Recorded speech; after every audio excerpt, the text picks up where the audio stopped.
In the lively town of Mbale, nestled among rolling emerald hills and kissed by the rhythmic flow of the great Olumo River, life paused at the market square. The marketplace was not just a place to trade goods, it was the soul of the town, a lively dance of voices, colors, and scents. Vendors arrived as the first rays of dawn caressed the rooftops, their hands laden with woven baskets of fruits, handmade crafts, spices that perfumed the air, and garments dyed in colors so vibrant they seemed to defy nature itself.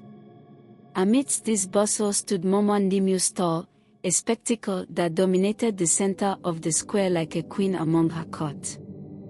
Her goods were unmatched, fruits that gleamed as though polished by the gods themselves, fabrics dyed with hues that whispered secrets of ancient traditions, and spices whose fragrances made mouths water and memories stir. The townsfolk, whether wealthy or humble, flocked to her stand, pushing past the smaller, struggling vendors in their eagerness. Momo Ndimeu's goods are blessed, a trader muttered one morning, his eyes a mixture of envy and grudging admiration as he watched customers pass him by. The older vendors spoke of her with a mix of awe and suspicion. The younger ones tried and failed to match her success, their frustration mounting with each passing day. What no one knew was that Momo Ndimeu's prosperity was not a product of hard work alone. Beneath the shimmering facade of her success lay secrets woven in the dark.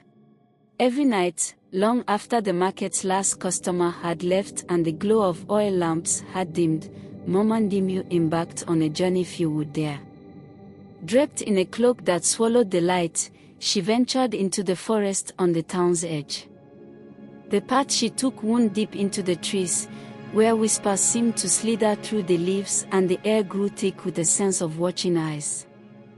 The forest was ancient, its stories as old as the mountains, and at its heart lived Enjoraj, a reclusive sorcerer whose very name sent shivers through even the bravest. Enjoraj's lair was a place of mystery and dread.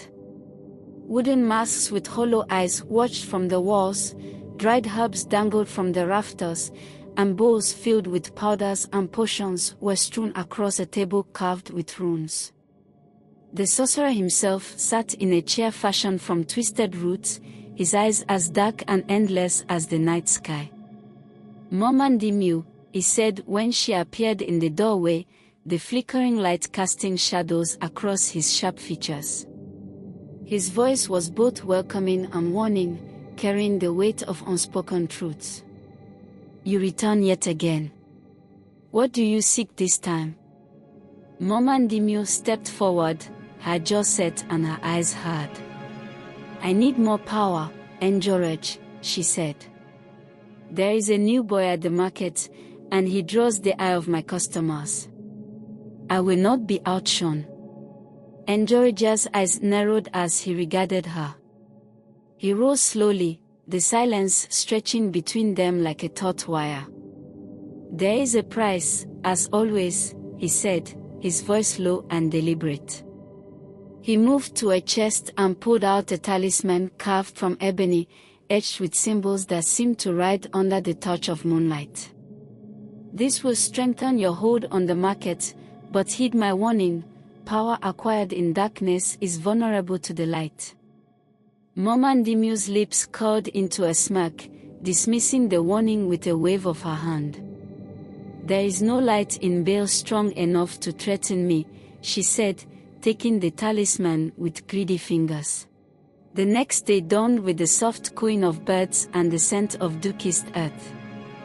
Traders trickled into the market, their carts and baskets clattering as they set up their stalls.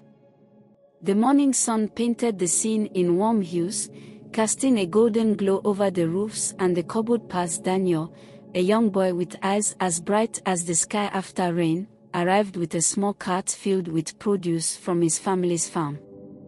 He was new to this world of bargaining and banter, but his father's words echoed in his mind. Daniel, remember this, we do not have much, but what we have, we share with an honest heart. Stand firm, be kind, and God will guide your way." With these words woven into his spirit, Daniel set up his modest stall. His hands, still rough from days spent working under the sun, arranged the mangoes and bananas in neat, inviting rows.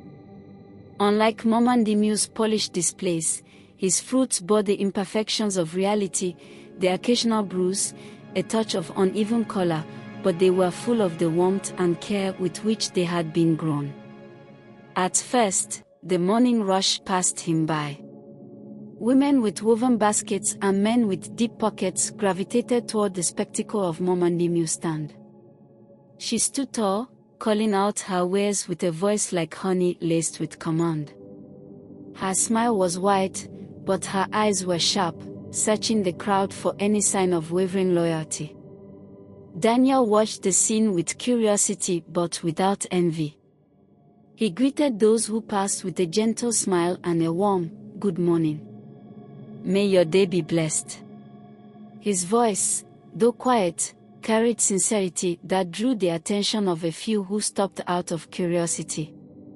One was an elderly woman, her back stooped and her hands knotted with age.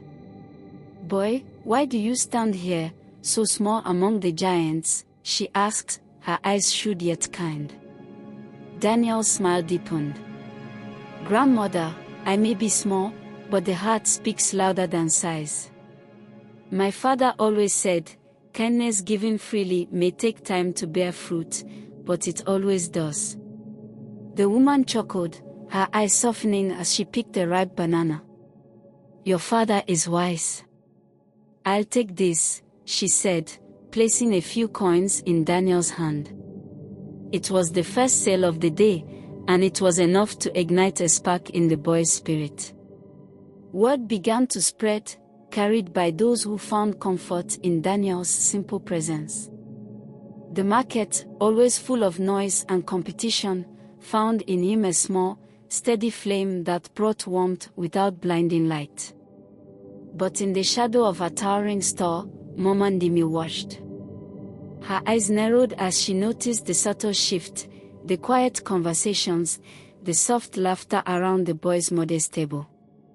It was not much, not yet, but it was enough to plant a seed of anger deep in her chest. Her hand touched the charm hidden under her apron, its dark power a silent promise she intended to keep. As the sun dipped behind the hills, painting the sky in deep purples and oranges, the market began to wind down. Traders packed up their wares, their voices mingling in goodbyes and promises of tomorrow. The bustle softened until only the whispers of the wind remained, carrying with it the scent of earth and fading spices. Daniel lingered for a moment, looking at the few coins he had earned and feeling the quiet satisfaction of an honest day's work. His gaze drifted to the sky, now speckled with the first stars. "Thank you, Lord, for watching over me," he whispered before gathering his things and heading home. But not everyone left the market in peace that evening. Momandimu watched from her store, her face unreadable under the dimming light. When the last trader had disappeared and the square was cloaked in the deep silence of night, she moved swiftly. She reached under her apron, pulling out the talisman Enjorage had given her. The wood felt cold and alive in her hand, pulsing with a dark, rhythmic energy. With a glance over her shoulder, she stepped onto a wooden stool and tied the talisman to the canopy of her store. Its dark blue glow flickered ominously as she whispered an incantation, words ancient and sharp, slicing through the stillness. The wind stilled for a moment as though holding its breath, and then it resumed, carrying a chill that made the leaves rustle uneasily. "By the power of the unseen, let none rival me," Momandimu whispered, the talisman quivering as if in reply. It dimmed once more, its energy sealed, and she stepped down with a triumphant smirk.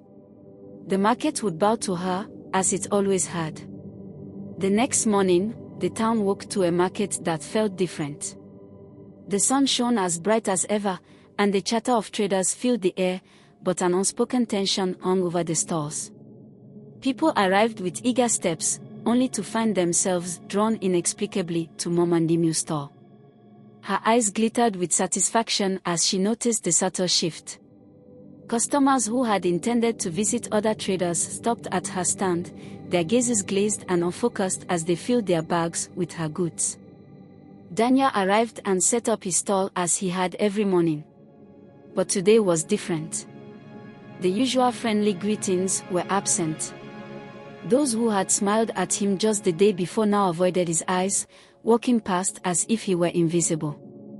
He stood for a moment, confusion clouding his face, before shaking it off. "Lord, guide me through this," he whispered, forcing a smile as he called out his cheerful greeting.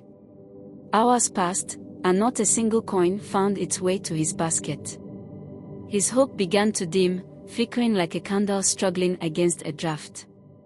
Yet even as doubt crept into his heart, Daniel noticed something out of the corner of his eye, a figure wrapped in a tattered cloak, watching him from the edge of the crowd.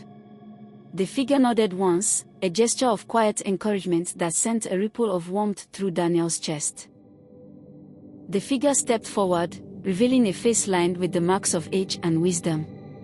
His eyes, though framed by years of hardship, held a spark that spoke of resilience.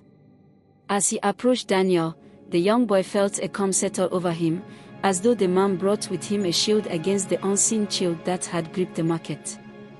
"Why do you stand here, child, when the shadow stretches its fingers?" the old man asked, his voice low but powerful, carrying a weight that made Daniel pause.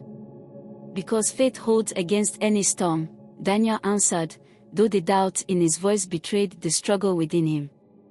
The old man's eyes twinkled, and he nodded, as if pleased by the boy's resolve. The man turned toward Momandimu's stall, his gaze piercing. "Sometimes, the darkest of spells can only be broken by light," he muttered, raising a hand toward the sky. The sun, which had seemed dimmer throughout the morning, suddenly shone with a brilliance that made the market pause. A breeze swept through, playful at first, then growing in strength until it rustled every cloth and rattled every stall. All eyes turned to Momandimu's stand as the breeze caught a talisman hidden in its canopy. The charm's glow intensified, shifting from blue to an angry, pulsing red. The crowd gasped as it broke free from its perch, spinning wildly in the air before shattering with a sound like splintering ice. A dark mist oozed from it, dissipating into the sunlight as if consumed by the very brightness it could not withstand. Momandimu's face blanched, her confidence crumbling as the market erupted into murmurs and shouts. Accusations hung in the air, heavy and electric. She stumbled back, her hands trembling as she realized the full weight of her actions. Without waiting for. In the days that followed, the market square changed. The shadow that had lurked over it seemed to lift, replaced by a spirit of camaraderie that hadn't been felt in years. Traders who had once eyed each other with suspicion now shared smiles and stories, their voices blending in a harmonious hum. Daniel's stall became a symbol of hope, a beacon where people gathered not just to buy fruits, but to share moments of warmth and laughter. Daniel's father joined him at the market, pride etched into the lines of his face. "You held fast, my son," he said one evening, clasping Daniel's shoulder as the sun set behind them. "The Lord saw your faith, and he rewarded it." Momandimu's name was still whispered, though now as a cautionary tale. Some said she had vanished into the forest, consumed by the very shadows she had tried to wield. Others claimed to have seen her traveling to distant villages, humbled and seeking forgiveness. But in Male, she was no longer a figure of power. As for the old man who had stepped forward that day, he was never seen again. Some believed he was an angel sent to test the market's heart. Others thought he was a wise traveler, passing through to teach a lesson and moving on. Daniel, however, kept the memory of the old man's eyes, a reminder that light, no matter how small, could pierce the deepest darkness. And so, in the golden heart of Male, the market thrived once more, echoing with laughter and faith. When the wind blew through the stalls, carrying the scent of fruit and the warmth of the sun, the townsfolk would smile, for they knew that light would always conquer shadow, and kindness, when given freely, was the greatest charm of all.